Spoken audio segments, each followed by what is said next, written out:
Good evening, everybody, and welcome to another edition of Inside the Pigskin. We'll take a quick moment to get you all tuned in. Hold on.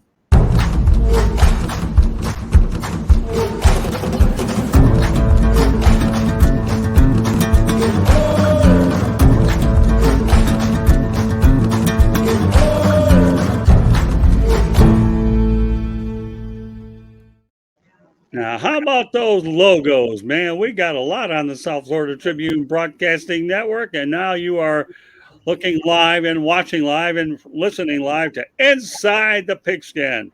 Tonight, my crew is Coach Sean Bonamago. How you doing, Coach? Good to see you. All right, and Smoking Jeremy B. You smoking? Where's your head going? Does it look like a bobblehead?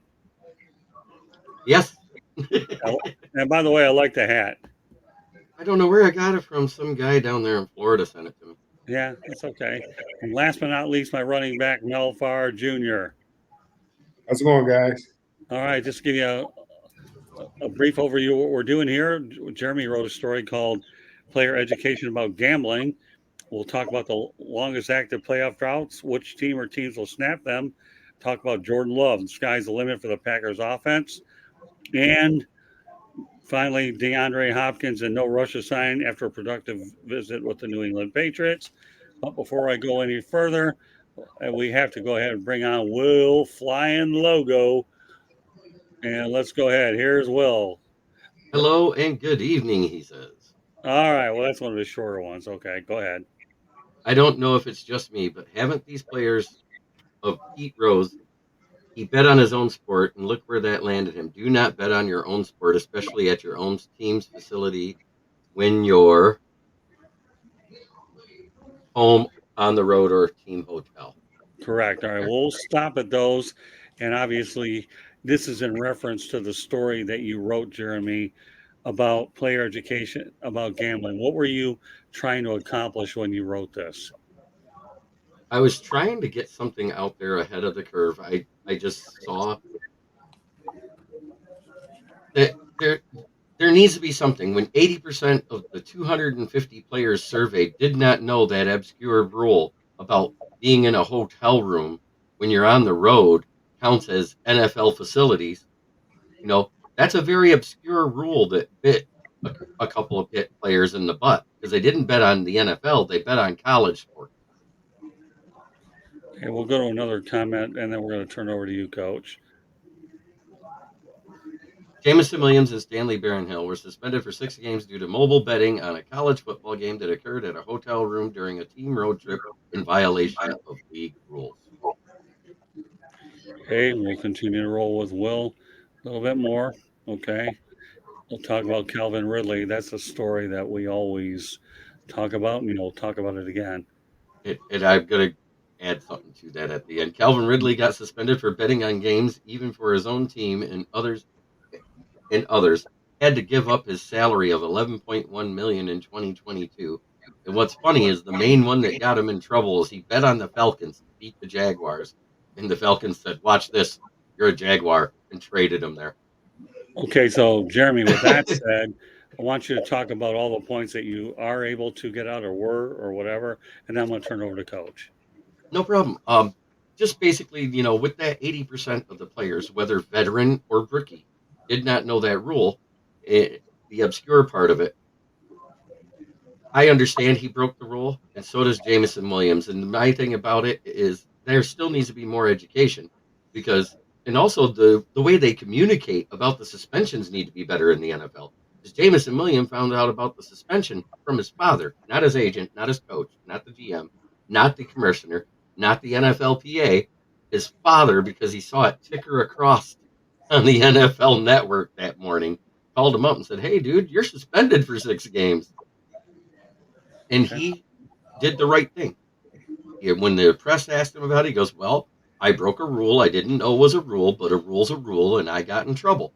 I'm going to face my suspension. I'm not going to appeal it. I'm going to do what I have to do to make myself better this offseason to help my team." And if that isn't the sign of maturity and owning up that you did something wrong, even though you didn't know it, I don't know what is. Right. That's true. All right, we're going to turn over to Coach. Thoughts about the gambling situation? It's about gambling? it's tragic. It truly is. I mean, again, until Jeremy mentioned it, I do remember that being covered. It makes sense because you are, if you're in the team hotel, Right. You're technically on at work. It's just unfortunate. It really truly is.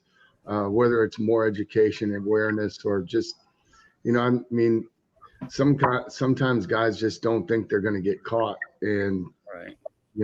it's just to get kind of money and then tarnish your reputation and hurt your future earnings potential. I mean, it really truly isn't worth it. But I mean, I don't know what else to say. It truly is a tragic thing. But I understand it. I mean, it goes down to the core of the integrity of the game, and you can't have it questioned at any point. Well, the main thing is, like Jeremy wrote in his story, it's about player education. These guys got to get figured out, or they're going to lose their livelihood. All right, Mel. Yeah, the NFL just came out. They said they're going to reinforce their gambling policy. The players, all rookies, are going to be required to attend a mandatory education sessions. They got 6 key rules. Number 1, don't bet on the NFL. Number 2, don't gamble at your team facility while traveling for a road game or staying at a team hotel. Don't have someone bet for you is number 3. Number 4, don't share team inside information. Number 5, don't enter a sports book during the NFL playing season. And number 6, don't play daily fantasy football. Now, I know there's been some talk about some of the players didn't understand that being in the team hotel or was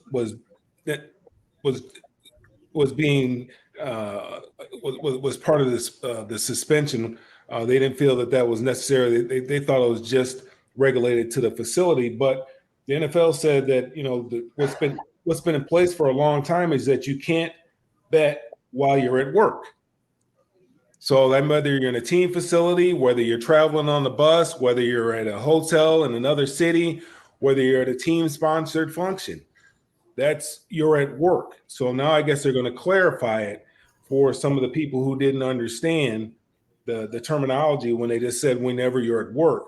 Now they're clarifying it, making it very specific while you're at work, team bus, team hotel, traveling, plane, hotel, whatever the case may be. You're not to gamble, period. So we should hopefully, with the clarity, although I'm sure there'll be a few dum-dums that are going to try to do something, but hopefully with this clarity now, we won't have this problem again, because this obviously has become a big problem. We have some big name players that have been caught up in this gambling, and some guys have lost their jobs. I mean, when you're a high draft pick, you have some leeway. When you're a mid to late round draft pick, there's no leeway whatsoever. You're done, and you have to start all over again, looking for a job. So it's unfortunate that that it happened to these individuals, but you have to understand being in the NFL is a privilege. Right. It's not a right; it's a privilege, and you have a responsibility when you're there to represent the NFL, to represent your team, represent your city in a certain way, and also represent yourself. That's true. I mean, the whole idea is when you talk about player education about gambling, they need it. It's how many times have we seen peak for pits stories where you had it all and all of a sudden you lost it all? And gambling is the one thing that will certainly get you there much quicker. How many athletes ended up going broke, and then you can only figure out what happens. So let me point this out before I go on to our next topic. Inside the Pigskin is being broadcast around the world. Version of Inside the Pigskin can be heard on iHeartRadio, Apple, Spotify, Google, or wherever you get your podcasts. Please hit the red subscribe button on YouTube, South Florida Tribune. We're striving for 1,000 subscribers. Please also comment, like, and share the broadcast. Want to be a guest? Well, chiming in here in the chat room is one way to do it. Or if you want to go in another way, send topics to South Florida Tribune at gmail.com. If you want to advertise cost efficiently, give me a call, 954-304-4941. We broadcast live on Facebook, LinkedIn, Twitter, and YouTube. Our website is www.southfloridatribune.com. Twitter at Tribune South. Katie Abling does a remarkable job behind the scenes. So for all you on my network, as well as Jeremy's network as well, please subscribe, because Jeremy and I have our own show called The Professor and the Pupil, and Jeremy's on a lot. So, whether it's Jeremy and I, all of our content, we work hard, and we want to make sure we bring the guest on there. So if you haven't subscribed yet, please subscribe to South Florida Tribune YouTube channel. I mean, these guys like Coach Bono and Mel Farr Jr. are gracious to give us their time, and they give us their analysis. And we just hope that we can give you the most intellectual analysts that you can get, coming from people that have been in the business. And I'm proud of everybody on the network. These two, I think the world of him. Jeremy, he is a rising star. He's obviously learning a lot, and he's a guy that's been given more responsibility as time went on. So please subscribe, everybody. I won't say it any more times except later. All right, with that said, let's move on to the next subject. The longest active playoff droughts. Which teams will snap their streak this season? Let's talk about them first, okay? The Jets haven't been in there since 2011, 10-11. The Broncos 15-16. The Lions 2016-17. The Falcons and the Panthers 2017-18. And the Texans 19-20. All right, with that said, Coach, I'm going to let you lead off with this one. I think all of those teams, with the exception of the Texans, make the playoffs this year. Okay. That's the thing. I mean, I really like the Jets. I love, Nate Hackett being back with Aaron Rodgers, and I think that's a really good roster. I like, obviously every team's got to stay healthy, but I see them, contending at least, I think they have a chance to win the North. I really do. So, hey, Jeremy? Oh, yes. Give me a chance to respond. You just said my name. Yeah, I think all of them but the Texans have a shot to make the playoffs. I mean, the Lions more than likely and are the Vegas favorite to win the division. The other teams all improved, including the Jets, but they're, even as much as they improved, they're only the second or third best team in that division. So there's a chance that the Dolphins will finish ahead of them. And if that happens, they may not make it, because there's a lot of good teams in the AFC. I'll turn over to Mel. Yeah, I'm with Coach on this one here as well. I don't think the Texans have a chance. I really like, the Lions. They were very close last year to making the playoffs.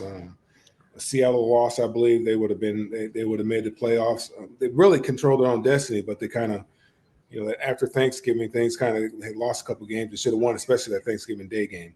Right. But yeah, the Texans, I think, have a long ways to go. They have a young quarterback.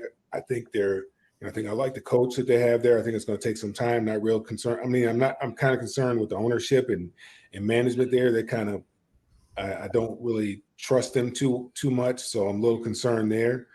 But Broncos, we know with Sean Payton, we know Russell Wilson is not, whatever happened to him last year. I'm hearing that there's some injuries. We see this year he's staying off of social media. He's getting back serious. Sean Payton's coming there and instilled some discipline in there. What you can do, what you can't do, who can be in the facility, who can't be in the facility. And I think he needed some of that. I think he started drinking some of his own Kool-Aid, and now he has to get back to work. And, what made him Russell Wilson, because, they're talking about, it could be a competition. I mean, there's going to be a short leash with Sean Payton. You got a new, he has no, I mean, he loves him, but he has no love for him, as far as all he wants to do is go in there and win. And if he doesn't go out, if he doesn't produce, he'll yank him real quick and put somebody else in there. So we're looking for the Broncos to definitely rebound this year. The Falcons and the Panthers, that's Falcons more so than the Panthers probably. Well, really, I don't know. I mean, that's a weak division that they're playing in, so somebody has to come out of it. So right. we'll see what happens. I mean, probably only one team will come out of there. And if I were a betting man, which I'm not, I'd probably choose Tampa Bay to come out of there, because at least they have a veteran type quarterback there. Assuming that Baker Mayfield wins that job. Yeah, that's the little teaser here about the Falcons and the Panthers as a division. Now, I know you want to say something. All right, go ahead, Jeremy. Well, if Sean Payton gets Russell Wilson to the playoffs, we have to call him the short quarterback whisperer because him and Drew Brees is 5'11". Okay, Yeah, gotcha. but they had some talent, though. I mean, both of I them understand had that. No, I'm I just saying. like Drew Brees. I like Drew Brees when he was in college. And I think the only thing did that, too. the reason why he fell to the second round, I believe it was when he was drafted, is his height. Otherwise, he would have been a first round draft pick because he had big time production in college. Yeah, the only thing I'll say to close out the topic is that I agree with everyone. Yeah, I don't see it for the Texans this year. They could all come out, but we'll see. I mean, you're talking about the Jets. You have Aaron Rodgers. You never count him out. The Broncos, like you guys have talked about, if anybody will turn Russell Wilson around, will be Sean Payton, or they'll end up eating a lot of money and they'll eat a lot of crow. The Lions certainly got a lot of national television appearances, so now we're going to find out that they're real. And I think they even approached them for wanting to go back on, what was it, Hard Knocks, but I don't know if the Lions are buying that Kool-Aid. The Lions said no. Oh, did they? Okay. Mm-hmm. And then the Falcons and the Panthers, well, because of the division, and Texans, well, they're up and coming, but not quite yet. All right, let's move on to the next topic. And one that Eric Katz certainly is looking. Yeah. Can I ask a question? Which of those teams that you listed, which do you think has the best chance to win their division? Oh, that's tough. Lions. That's what I think. I really I think so too. I mean, with Aaron not being and it kind of, I know it's going to lead into one of your next topics, but right, but that's okay. With Aaron not being in Green Bay, and I mean, to me, that division's wide open. And if Goff can have another great year like he did last year, I mean, I think they can win it. I'm a homer in that regard, man. I'm always pull for the Lions. So nothing wrong with being a homer, coach. And not only that, I was thinking about Goff, and then the Lions did not lose their offensive coordinator. Right. That's huge. I mean, that's huge. Right. And they've added some pieces offensively. So, the Lions are. Offense wasn't where they had their problems. No, but they still added it. They got the tight end, right? From Iowa. Is it LaFleur? They got the running back from Georgia. They brought back Marvin Jones Jr., who's a veteran that can play the slot or outside. That's true. Yeah, I think Marvin Jones Jr. will feel much better with the offensive schemes that they have, and he knows that Jared Goff is very reliable. Good. Thanks for bringing the question up, Coach. Much appreciated. Because now you obviously know it does lead my next topic. See, if I send you the topics in advance, now he knows segues. He's starting to take care of the broadcasting lingo, even though he's a new guy. EMTA. It's okay. Hey, there you go. So there you go, Coach. Now I know we're going to have you. We're going to segue over to it on a slide. You're getting good at this broadcasting thing, man. You're doing great.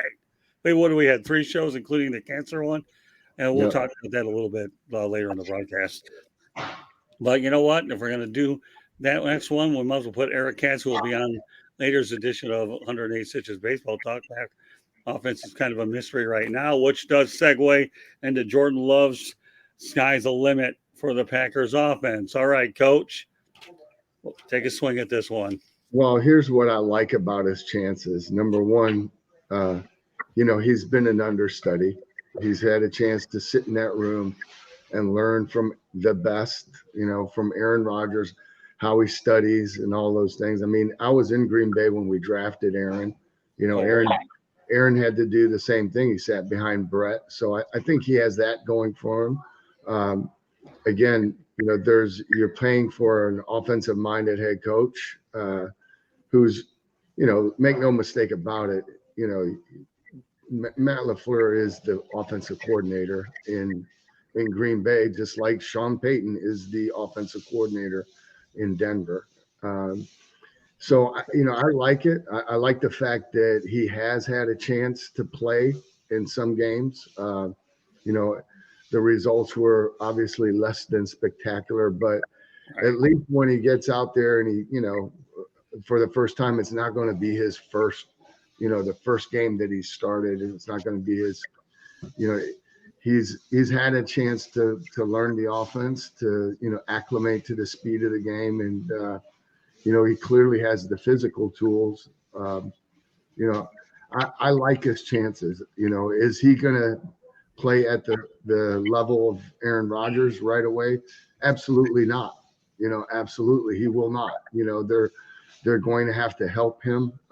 He's not going to, they're going to have to stay in games. He's not going to be able to carry the load completely by himself right now. But, if they do a good job of, protecting him and when I say protecting, not just, in the pocket, but protecting him within the game plan and within the play calls and what they ask him to do, I think he could have a really good year.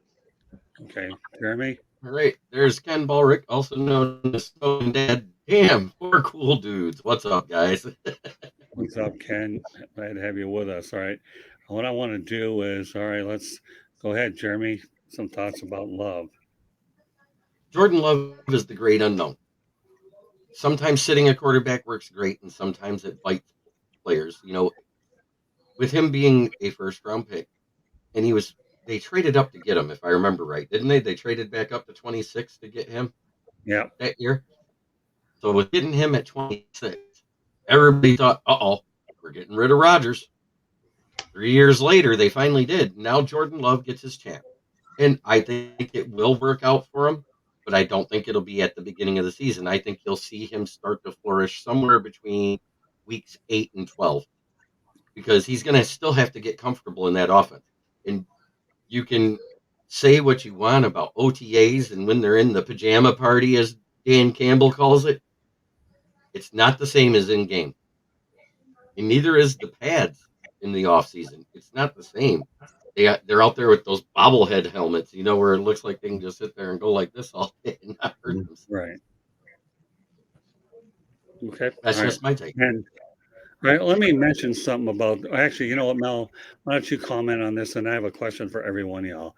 But before I do that, I do want to. I know Eric brought this gambling thing up. I do want to get it out there just for show and see, and then I'll continue on. So, go ahead, Jeremy. With gambling becoming legal for sports betting, you have to have a program that educated the players, and that was basically the basis of my article. There you go. All right, very good. And we'll go back to Will Vogel. I want to make sure we keep the chat room going. There you go. In my opinion, they need a symposium for rookies and vets every year about gambling and other issues. The symposium for the vets would be more about rule changes made. Once they get educated the first time about the gambling, they shouldn't have to be educated as vets every time. But when there's those obscure rule changes every year, there was one that was added again this year that I didn't know about that has to do with running quarterbacks. And that's going to be my parting shot tonight if we have time. Okay. And we have a evening all here. Well, so let's put it up there. Get it. All right, King. Good evening to you, my friend. Yes, King SJ. He is. Look at that. He's actually chatting on your channel, not from my channel. That's one of my guys. That's King SJ. He's in Canada. Well, thank you very much. So is my dad. King. I noticed he was actually subscribed to your channel. Beautiful. All right.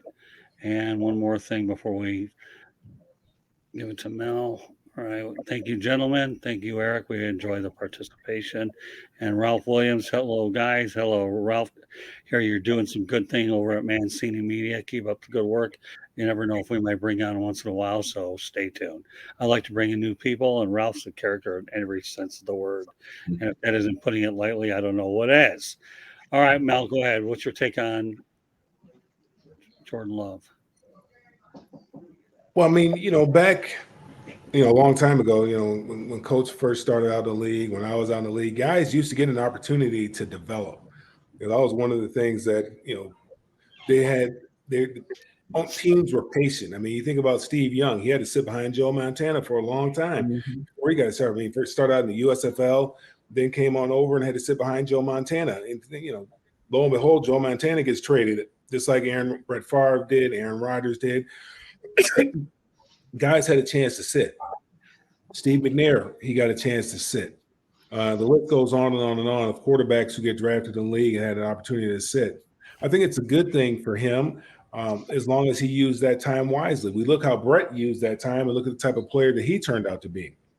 Hopefully, Jordan doesn't pick up any of the bad habits like Aaron did from Brett, holding the team hostage. Hopefully, when his career winds down, that he's not holding the team hostage the same way that the last two quarterbacks did. Right. But you think about it, when they drafted Jordan Love, Aaron had a subpar season. I think it served its purpose, them drafting Jordan Love. Yes, it upset him. It ruffled his feathers a little bit. He was a little upset. He wanted some help on the offensive side of the ball, whether it had been wide receiver or running back to utilize that draft capital. But they drafted a quarterback, quote unquote, his heir apparent, and that lit a fire under him. And what did he do the next couple of years? I mean, he set the league on fire. I mean, he made sure, hey, if you want this job, I'm not just giving it to you. You're gonna have to come take it. And he was able to hold on to it for 3 years, as we're now talking about. Well, it got to a situation where you had to make a decision with Jordan Love, and it's a business decision. It had nothing to do with how they felt about Aaron or how Aaron was playing. But at some point in time, it happens to everybody. You have to move on, and so they decided that they were ready to move on. I think this is going to be better for LaFleur because I think he had to change a lot of his offense to accommodate Aaron Rodgers. I think now they'll be able to run that West Coast offense or that Shanahan offense more so where they can really plug any type of we know he's talented at the quarterback position. You put a very talented mobile quarterback in that position with a good offensive line, a good running game. I think you're going to see a little bit different offense. And I think Green Bay, is going to do well. Like I said, I think it'll work out well for Matt LaFleur because he doesn't have that ego that he has to deal with. He doesn't have to worry about appeasing Aaron Rodgers all the time. Now he's in charge. Now he's in charge, and now we'll get an opportunity to see what type of play caller he is. All right. The only thing I'll say about the whole thing is this. Love saying the sky's the limit for the Packers offense. I'm not ready to go there yet. I need a bigger sample size before I go out there and make that kind of comment. That's number one. Number two, he better not be progressing in week 12 where they're going to have some really big problems up there. He better catch up. So that leads me to the next question. I only need a brief answer on this one. Coach, should Love play a lot in the preseason? Yes. Yes, Okay. he should. What about you, Jeremy? What was that? Should Love be playing a lot in the preseason? Seeing how there's only 3 games, I think they need to do the early dress rehearsals and often with him. Maybe instead of just letting him do a drive or two the first game, let him play an actual half. And then in the second game, run him out for a quarter. And then let the backups fight to see who's going to be the number 2 in game 3 and give him the rest of those 2 weeks. Okay, well, that's fair. What about you, Mel? Yeah, I think he needs to get a lot of reps, a lot of live reps. Obviously he's played in games, but it doesn't hurt to get reps. Protect the guy the best that you possibly can. I mean, football, it's a violent sport, but I think if the team is going to start the season and they're going to get off rolling, I think he needs to get as many live reps as he possibly can and see as many different things as he possibly can as well. Yeah, I agree. He needs to get a lot. No, I wouldn't limit him to 3 quarters, Jeremy. I think he has to have a whole lot more than that. All right, let's go back to the chat room, and then I have one more topic before I turn it over to Mel. Okay, let's continue on. Will Vogel. I'm going to say, go ahead. You know the drill. I'm going to say Lions because they've got a really good offense and defense and drafted well and had a great offseason. Okay. That's coming from a Panthers fans, boys. So we got to take that with a grain of salt there. The Broncos will snap it. Wilson is looking more lean, and Sean Payton can turn the team around. Look what he did in New Orleans. Absolutely. That's the main reason why we think the Broncos will make the playoffs is because of Sean Payton. Okay, fair enough. Let's keep going. The Jets have a tough schedule ahead. You're not whistling Dixie. Okay, and then the next one is Eric. All right, what do we got? Texans aren't there yet. Still got some building to do. Absolutely. Ralph Williams. AFC looks tough. NFC, we will see. Okay, Eric goes out on a limb with this one, or Ralph goes out on a limb. 6-11. 6-11 for the Texans. That's probably pretty close. I had them between 5 and 8 for wins. Keep it rolling. Eric? Russ is under the most pressure this year. Okay. When Jeremy is smiling, he wants to speak. He knows me. Very observant. That's good stuff. Keep going. The Jets have a chance, but a tough division and schedule ahead. Okay. Mm-hmm. Keep going. I love this. This is good stuff. Okay, the Lions. The Lions have a solid defensive front, and probably, and I'm going to go out on a limb and add to that, and probably one of the most improved secondaries in the league. Okay. Keep Jordan going, Love. Jeremy. Jordan Love looked a lot more comfortable last year than he did his rookie year. That goes without saying. I agree. Love has learned from Rodgers. I still think he needs to learn a lot of pressure playing for a team that has quarterbacks like Starr, Favre, and Rodgers. All right, one more to go. Matt LaFleur owns that offense, period. He does it all. And this is the same guy who got a lot out of Marcus Mariota. Good point. Okay. All right, one more topic to go. Well, there's a report DeAndre Hopkins is in no rush to sign up despite a productive Patriots visit. All right, so Coach, let's talk about DeAndre Hopkins. Where do I think he'll end up, or where would I like to see him? Well, you know what? Why don't you answer both your questions? I'd like to see him in Duval. I'd like to see him in Jacksonville. Really? It'd be a nice little piece to that, that thing that's going on up there that, people in this part of the woods are really excited about. I don't know about nationally, but I think I like the Jags. I like what they did last year, and if they can build off of that, man, it'd be a nice little piece there that just selfishly, man, the other place in the NFC where I think it'd be really interesting would be to see him in Seattle. Those are some interesting ones. All right, Mel, what do you think, partner? Where I'd like to see him go. I really don't have. I've watched him, and I have a lot of respect for his game and what he's done, and I think he's gotten a lot out of it with some of the quarterback play he's had over the years. He's gotten the most out of the situations that he's been in. It really depends on, I think right now at this point in his career, I would think that a championship is what's important to him. I think he should try to look to a team that, has championship aspirations that's right there knocking on the door. At his age, with the money that he's made, just to go out there to get a paycheck, I don't think that's going to get him up out of the bed in the morning.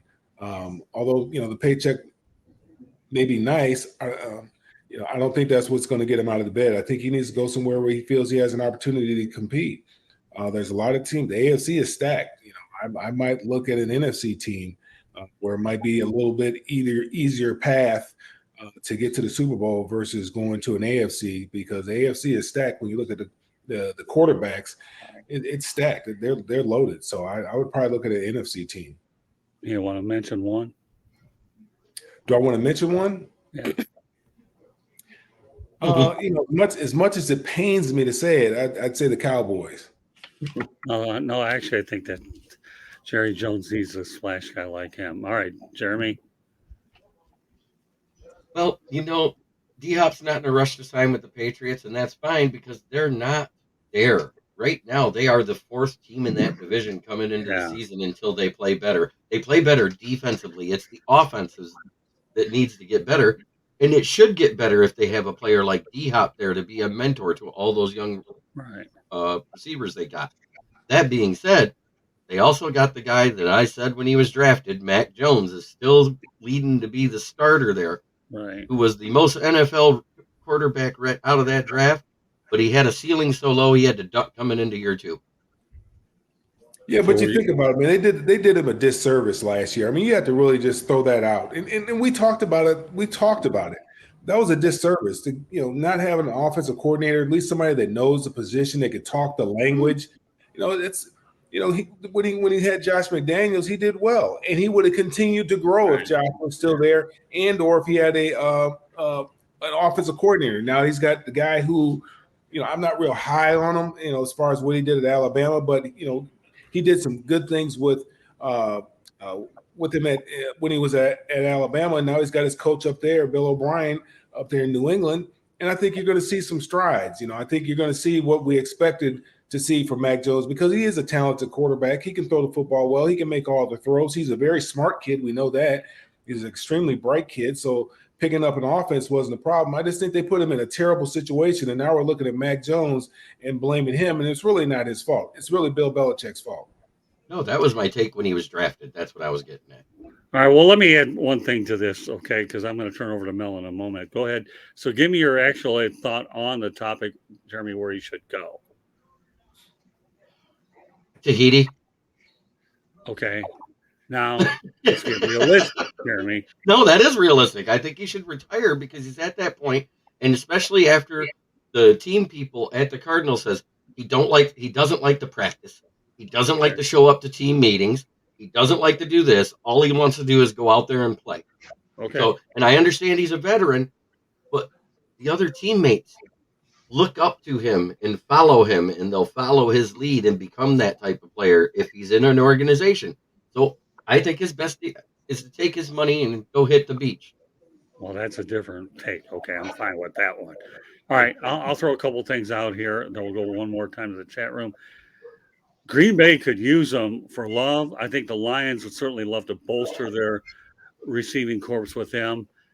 Just a couple thoughts. We'll see how it plays out. So with that said, we'll go to the chat room, and then I'm turning it over to Mel. Okay, let's go ahead and keep it rolling. All right, so let's go, Jeremy. I still think they need a QB behind him to groom and make him better. Someone to push him. I think that's what you mean, Vogues. I agree. If they had somebody behind him that could push for the starting job and make him play better, he would probably be a better quarterback. Right now, he's just going to be the starting quarterback because he was the guy that's been sitting there 3 years and was a first-round pick. Okay, now let's go to Big Dan Davis. As we know, the Lions used a third-round pick on quarterback Hendon Hooker. Do you guys think at some time down the road, Hooker takes over for Goff as the starter? No question about it. No, not this year. But I think what's going to happen is if you see Ben Johnson leave, they will not extend Goff. Okay. All right, here, Mel, you got a fan. DC 8091. Mel Farr Jr., you're a damn hero, sir. How about that? Well, all That's right. one of my guys. Check, man. I appreciate it. You got the check. All right, there you go. A couple more here. All right, let's keep her rolling. Love the chat room. Hang in there, Well, Mel. Vogel, I agree. Bring him to Jacksonville because he can help a young team, help Lawrence, Etienne, and others keep being a consistent team that can make the playoffs year after year. Well, they certainly saw him enough with the Texans. All right, back to Dan.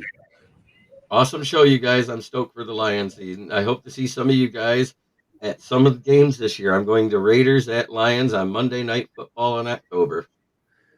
Well, if you go ahead and see me, Big Dan, I'm looking forward to going to see the Lions and the Jaguars during spring training when I go home. All right, Chad. He says, hi, fellas. All right. And he also says, Lions receiving room is just fine. All right, there you go. All right, with that said, I better go ahead and turn over to Mel while I have a chance. Take it from there, Mel. Yeah, I got one topic I want to bring up, Coach, and I'm glad you're here because maybe you can help me try to understand this a little bit better. We see there's been some, the running back from Pittsburgh came out and he was talking about people's contracts, his contract, what's going on in the running back market right now with Dalvin Cook being released. You got the running back, I can't think of his name right now, with the Raiders that was franchise tagged. You got Saquanbarkley that was franchise tagged, and teams are just not willing to spend money on the running backs. Like I think I mentioned, Dalvin Cook got released; he's looking for a job. So if you're building a team, Coach, you're the general manager. Okay, each one of you guys are the general manager, and you're building a team, and we're just talking about the skill position. We're not talking about linemen, and then we're talking about the offensive side of the ball. So we're talking about quarterback, we're talking about wide receiver, we're talking about running back. Tight end is not necessarily considered a skill position, but you can argue one way or the other on that one. So if you're building a team, which in order of importance, Coach, how would you be looking to build your team in orders of importance as far as the quarterback, running back, and wide receiver? Well, obviously, number one, quarterback. Me, probably then tight end, and then wide receiver, running back. And, it's a different game than it was 20 years ago. You know, it really is. And unfortunately, I mean, I love a strong running game, but I just see teams finding guys that are good players in those lower rounds and in those, you know, the unfortunate thing. And I mean, I respect the guys that run. I respect everybody that plays in that league, but the running backs get as you know, they get beat up, and because of that, the shelf life just, you know, is just not. They don't last a long time. I mean, you're just seeing more. You So see, they're disposables. We're just saying they're replaceable. You can just they're more. They're more a lot easier. Yeah, they're more. It's now look, like the guys that you mentioned. Those guys are elite guys. They're premier guys. I mean, Saquanbarkley, you know, Dalvincook. Those guys are elite players, but you can get by with a, you know, you can still survive with a lesser running back, you know. And let's, you know, I mean, what's the last guy? It's probably, you have to go back maybe to, like, you know, Peterson to say, you know, when's the last time anybody really like relied on the running back like we did 20 years ago. You know, I think the game's changed and the ball's being spread around. I think those athletic tight ends that can run block and be pass receivers, those guys give, you know, those guys are matchup problems for defenses. And that's, you know, that's my rationale for going to that position after quarterback. All right, let's go to the chat room real quickly. Okay. All right, Jeremy. I would go QB, wide receiver, running back, is Okay, what Will Vogel says. Okay, let's continue And on. running backs on the only last a few years, not long, unfortunately. QB, you can last a while like Brady. But that's the exception of the rule. That's the longest lasting quarterback since Norm Van Brocklin. But anyways, and wide receivers like Larry Fitzgerald lasted a while. And by the way, Yeah, Mel, you were referring to Josh Jacobs, right? Yep. So, right. Okay. And then Chad, go ahead, Jeremy. Running backs are becoming more and more backfield receivers. Yeah. And he's absolutely right, Chad. Don't forget to jump over here to the South Florida Tribune, Chad. You can check out these shows, you know, where we got great guys with us like Coach Bono and Mel Farr Jr. And of course, you know, my publisher there, Scott Morganroth, the Motor City Mad Mouth. So there you go, Chad. All right, Jeremy, you're the GM. Build your team. I'm going quarterback, and I'm then going running back, because unfortunately, what you have to be able to dominate is time of possession. That's what gives your defense a rest. So a running back does more for that than the wide receiver does. So I would go quarterback, running back, wide receiver, but that's just me, because a decent quarterback makes decent wide receivers better. So you don't necessarily have to have an elite wide receiver right off the rip to be good. You can have a journeyman, a mid-round pick for that. It's shown that when there is first-round running backs taken, how many have actually been a bust lately? Not many. There haven't been that many taken. You know, but when they are taken, they've made it. Reason why. Yeah. Yeah, I mean, I know, you know, Kajana Carter, you know, those, you know, there's the ones in history. There's a list of busts all over the place. The biggest problem with running backs has been the injuries, and the injuries is because of, you know, usage. You know, they get used, but guess what? Everybody gets injured. I mean, football is a game; it's a violent sport. Everybody gets injured. You know, the Bosa brothers have both had knees, if I'm not mistaken, and they're, you know, nobody's talking about their knees, and when you know, when they're up for these contracts. Same with Chase Young. Yeah, Chase Young, but you know, he's got a durability issue, so they didn't pick up his 5th-year option. I mean, there's a lot of, I mean, players get injured all over the place. Wide receivers, they don't get injured as much now because they can't get hit like they used to get hit. You know, you can't crack them across the middle like you used to be able to crack them across the middle. You know, otherwise their shelf life would be a little bit shorter. Now they can just run through the defenses and do whatever they want to do. You can't hit them like you used to hit them. So, you know, I'm with you, Jeremy. I mean, I believe in dominating the line of scrimmage. You know, I believe I'm an old school kind of guy, smash mouth football. I'm like Mike Vrabel.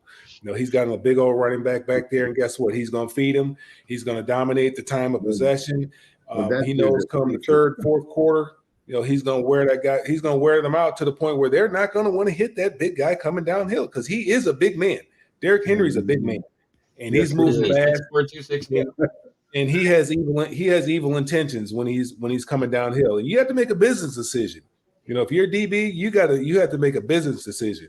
Right? Do I want to be able to play with my kids when I get older, or do I, really want to stick my head in here, or is there a way where I can let him pass me and just jump on his back and try to get him down and keep my job and not embarrass myself? So who's your favorite big back of all time, Mel? Jim Brown, without a question. The Jim Brown was one of my. He's number one, and Eric Dickerson was number two. And I used to love Mac. Well, actually, I'll take that back. William Andrews. I love William Andrews, and I used to love Big Mac up there at Cleveland. Yeah. Where's Eddie George ranked? Eddie George wasn't one of my. He wasn't one of my favorite backs, to be honest with you. Maybe because he went to Ohio State. I don't know. Okay. I think that might have a lot to do with it. When I came in the league in Jacksonville, he was in Tennessee and he was in his prime. And that's a big man. Man, nothing but knees and shoulder pads, man. You had to make a business decision. I've seen Christian Okoye run, but I watched Steve Atwater hit him right, and that's where you got to hit him at. You got to hit him up in the line of scrimmage, because once he gets loose, it's over, man. You can forget about it. Of course, Earl Campbell was one of my favorite. Oh too. Yes, one of my all-time favorite. Big Earl, I love Big Earl. Yeah. All right, let me go ahead and chime in on your question, Mel. First of all, QB obviously is top of the list. I want a good defense. I want a pass rusher is what I want to do really badly. Well, we're talking about an offense. You're building your team on the offensive side of the ball. Offense. Well, then if I'm going to talk about offense, then I would definitely take a tight end for sure, because you need those blockers on either side to bolster that offensive line. And then if you're talking offense, give me one big, strong offensive lineman that can keep your quarterback on his feet. We're just saying that the skill position. If you're drafting, I know, but I'm talking offense. All right, you're allocating your dollars. Okay, there you go. We know the quarterback is number one. Now, between wide receiver and running back, where are you going? Wide receiver. Well, you obviously have to go wide receiver. You're not getting busted up. You don't want another Earl Campbell out there on a walker in a wheelchair like we saw, because he was the most unbelievable running back I've ever seen. The way he just rolled over you. But quarterback, tight end, to me, obviously, and then wide receiver. If we're in that realm, I would go there. It's amazing what's happened with the tight end position. I think it all started probably with Gronk and Hernandez, the things that they were able to do, the versatility that they brought to the game when they played in New England, and how they utilized them. Sometimes Hernandez would, be flexed out. Sometimes they used him as a running back as well. I mean, the guy was super, super talented. And that's when other than Kellen Winslow, when he was flexed out in Eric Coryell offense, I mean, you saw what the tight end could do. But generally, the tight end really didn't have, didn't really have a whole lot of responsibility in the passing game. I mean, every now and then he might get a dump pass, but now you really see the matchup problems that you can create with a tight end. You put a linebacker on him, the linebacker can't cover. You put a safety on it, safety's too little. A corner or anything like that, they're too little. They can just catch the ball over the top of them. And you've got some great tight ends that can absolutely run too, man. They're very, very agile. Mm-hmm. All right, so let's add a couple things here. We only have a few more minutes left to go. Chad, Mike Allstott was obviously a good one for Tampa to watch. Thanks for bringing it up. Yeah, Tony Gonzalez unquestionably was a fine tight end. I'm going further back than that. Well, here, Big John Riggins too. Big John. Yeah, all right, but I'll tell you what. You want to talk about two tight ends? How about Charlie Sanders and who was it? Shannon Sharp. No, for the Lions when the top Lions. Charlie Sanders, and then there was David Sloan. And then you had these two. David Hill. David Hill. Thank you. I remember a long time ago the Lions had a duo, David Hill and Charlie Sanders back then in the day, and those guys. David Hill had his little touchdown dance. Yeah, but the Lions started that two tight end situation. Everybody copied at Dallas, and the rest goes on and on. So, but I love all the different ways that we're going in this conversation. It's a thinking man's question, Mel. Good topic that you brought up for sure. So, all right. With that said, was there a parting shot that you wanted to mention? I don't have a lot of time, but I could probably get one in. Jeremy, did you want to mention it real quick? Yeah. we were talking about rule changes last week, and I want to throw in the fourth one that we didn't even mention. And it's kind of crazy. It has to do with running quarterbacks and the play of the game. Now, no matter where a running quarterback is, whether it's behind the line of scrimmage, if he is outside the pocket and he pitches the ball forward to a running back, it is considered an illegal forward pass. So therefore, it's a penalty.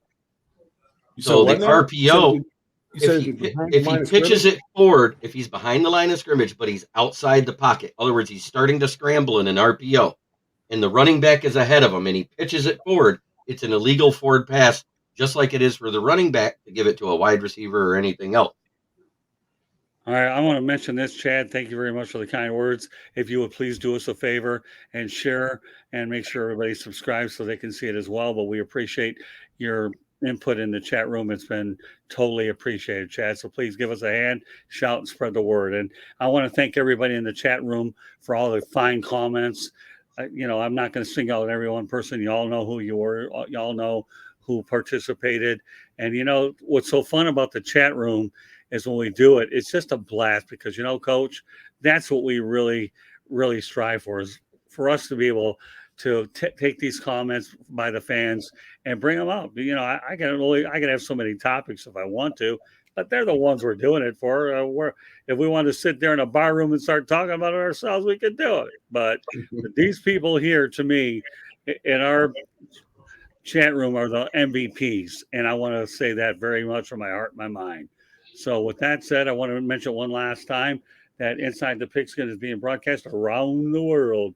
The audio version of Inside the Pigskin can be heard on iHeartRadio, Apple, Spotify, Google, or wherever you get your podcast. Please hit the red and subscribe button on YouTube. South Florida Tribune, we're striving for 1,000 subscribers. Please also comment, like, and share the broadcast. Want to be a guest? Well, the chat room, we had a lot of those people participating. That's one way to do it. Or send the topic ideas to southfloridatribune@gmail.com. If you want to advertise cost efficiently, call me at 954-304-4941. We broadcast live on Facebook, LinkedIn, Twitter, and YouTube. Website, www.southfloridatribune.com. Twitter @Tribune South. Candy Ebling does an incredible job behind the scenes. On Thursday night, I want to also talk about something that Coach Bono and I did. We talked about his cancer survival. That show can actually be seen on No Limits. So please go to No Limits on the South Florida Tribune YouTube channel. Coach and I really wanted to bring that message out, and he has a very, very inspiring story. Yeah, it's definitely a must watch and a must listen, folks. So please check it out. If you have any problem finding it, email us, southfloridatribune@gmail.com. We'll steer you over there. Also, I'm proud of the fact that Jeremy and I are definitely going out there and developing the professor and the pupil. Jeremy, give them a real quick overview about, to me, how it turned out. And our next episode will not be done on this Sunday because I have a conflict with the Marlins game, but my plan is to bring it back hopefully the following week. Jeremy, give everybody a preview of what they can look for on our show. What we're going to do is we're going to cover one major four-sport topic, not of all four sports, just one major topic that's leading the headlines at the end of the week. And then we're also going to cover the outside the four major sports, like billiards, bowling, ping pong, cornhole. There's all sorts of sports out there, pickleball, beach volleyball, auto racing, drag racing, IMSA, NASCAR, all of it. We're going to do something and pick 4 different topics from 4 different outside the 4 sports. There you go. Professor in the Pigskin. All right, Coach. Any final thoughts, comments, contact information? It's been a great show. I've enjoyed it. I think I'm getting better. And the only thing I would say is, I think if Mel was the owner and you were the GM, I think you got fired today, Scott. I did? Oh, well, you're getting better at the show because, number one, you're learning what the word segue is, okay, to begin with. So, when you have these topics in advance, you're learning the broadcast. I'd like to know how I got fired tonight. Because he said the 3 skilled positions and he labeled them, and you said, okay, I'm going to go pass rusher. That's defense. That isn't even offense. Well, you know what? As far as I'm concerned, I give you that one that I probably decided to get fun with team building. So I'll accept it where it's due. Okay. Team building. Remember, Coach, everybody did that. But yeah, definitely, Mel, you got me there. But you know what? I'll own it. No, I don't have an ego bigger than Mount St. Helens. So just because I was thinking about team building and Mel Farr, who's not really a baseball player, decided to throw a curveball and I missed that, I can live with it. That's okay now. He'll be There's standing a outside of Pro Player There is a Stadium. reason why Mel Farr Jr. is the co-host, just so you know. Because Scott's next position in GM world will be holding a sign outside of Pro Player Stadium saying, "We'll draft for food." Well, but you know what, though? If I'm going to get fired, hold on now. If I'm going to get fired from what was it, GM and what else? Just GM. Just GM. And you know what I'll do? I'll turn in my resignation to become a play-by-play broadcaster. There you go. There you go. And then I'll justify the words Motor City Madmouth a whole lot more doing that. You're the best, Scott. I love you, Coach. I love you, Mel. I love this whole crew. All right, Mel, let everybody know how they get a hold of you. They get a hold of me at Mel Farr Jr. That's on Instagram, Facebook, Twitter, and LinkedIn. Coach, I'll look on LinkedIn and I'll go ahead and make sure that I add you on there. Also want to just say, just want everybody to put Deion Sanders in your prayers. I know he's got some challenges that he's dealing with. They're talking about possibly having to amputate his foot, and hopefully that doesn't have to happen, man. Hopefully he can get the rest that he needs, and God will send some healing this way, and just put some healing hands on him, man, and just pray for the guy, because you just think about a guy like him, man. What he was able to accomplish with those feet. And I had the privilege of being one of those guys that was at his very first football game when he hit a home run and then scored a touchdown the very same week, and he ran that punt back in his very first game with the Atlanta Falcons. I was down here at Fulton County Stadium, and I was actually there to witness it personally on the field. And super duper great talent, super great guy, and just praying for him, sending all my prayers his way. All right, Jeremy, wrap it up, and then we'll wait, just so you know, after this 108 stitch, this baseball talk follows Inside the Pigskin as soon as we go off here. Go ahead, Jeremy. Well, as you know, you can find me right here on the South Florida Tribune channel, where I talk with Inside the Pigskin, sometimes 108 Stitches, sometimes Professor and the Pupil, sometimes the Sports Exchange, sometimes Fire Up Michigan, or anywhere else Scott says, "Hey, Jeremy, I need you tonight." I'm there. Then you can also find me on my channel, which is Kneecap Biting with Smoking Jeremy B. But first and foremost, you can find me and my articles on the SouthFloridaTribune.com under the Motor City Tribune heading, where you will find me with a list of authors such as Scott Morganroth and George Eichhorn. All right. Well, you know what? Glad everybody enjoyed the show. I enjoyed the show, too, at the end because I had to eat crow, but that's okay. I've eaten worse things than that. If I have to eat crow, remember, there's only one thing worse than eating crow. Go out there in college and put a grilled cheese sandwich in a microwave for 4 minutes, and your teeth are going to come out. And that, tell you what, thankfully it didn't happen, although I did make the sandwich that could have broken a triple pane window. Where did that come from? Who knows? Who cares? Comedy 101. What can I tell you? But no, I want to thank. So on behalf of Coach Bono, Mel Farr Jr., Jeremy Ballrick, my name is Scott Morganroth, the Motor City Madmouth. Thank you for joining us on this edition of Inside the Pigskin. 108 Stitches Baseball Talk is coming up.